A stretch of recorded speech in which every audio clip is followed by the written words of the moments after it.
All right, I want to shift focus now. We're getting a reaction from different observer missions after 7 polling stations in the province of Cabo Delgado were not opened in the northern part of Mozambique. Counting is also still continuing, and the Electoral Commission will give an update later today. Our reporter Spipila Kunene is covering the story for us. Spipila, what have you learned so far? Yes, we're coming to you live from Maputo, where the interim results are already coming out. They've pasted them on the walls of those voting stations where they were taking place. What we have observed to the school that we visited, the Frelimo is in the lead, and for president, it's still President Philip Nyusi. But I cannot say the same for other places. With me here at Mr. Goodluck Jonathan, who is ahead of the AU Observer Mission. Your observations, sir, of the election that took place yesterday? Thank you so much. First, let us also use the opportunity to commend the people of Mozambique for coming out in large numbers to vote. We appreciate the efforts of the country. Of course, you know the political history of this country.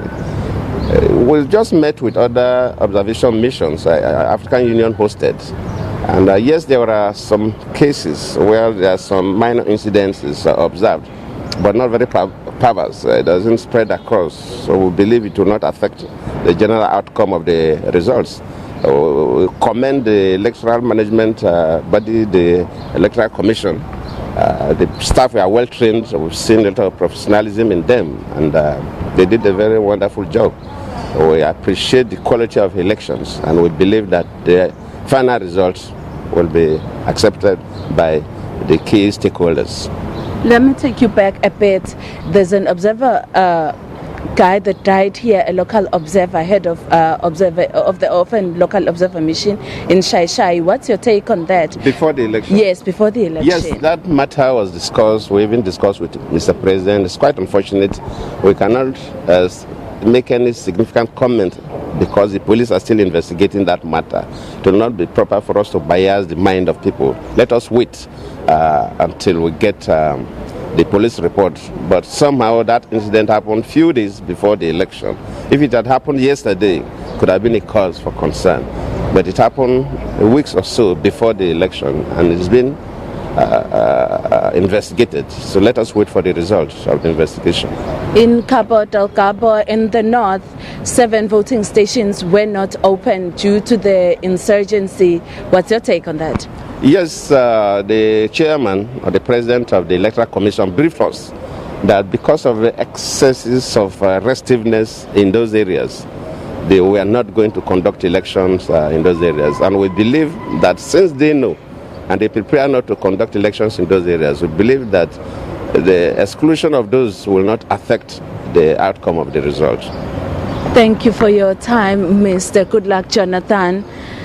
That was Goodluck Jonathan, who is ahead of the AU Observer Mission, which in Mozambique to observe the ongoing election. They're saying they're happy with what they saw yesterday. They saw everything going smoothly, and the brief that they're getting from other observer missions paints a positive picture about yesterday's election. Back to you, Plain.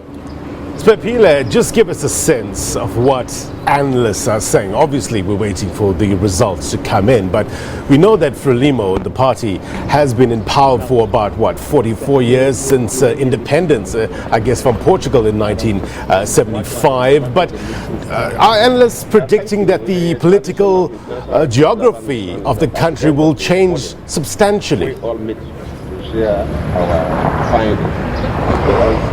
What we observed at the school that we visited, we saw that Frelimo is leading, and it's still followed by Renamo. The numbers still show that Renamo is hot on the heels of Frelimo, and then the others are just trailing behind. So in as much as they won't get a landslide victory, they're still in the lead.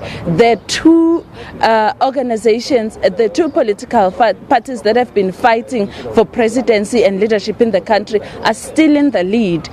In as much as Frelimo has experienced factions and all the negativity around Frelimo, having them having lost their leader, it still shows that they still the second opposition, though we don't know what's happening elsewhere.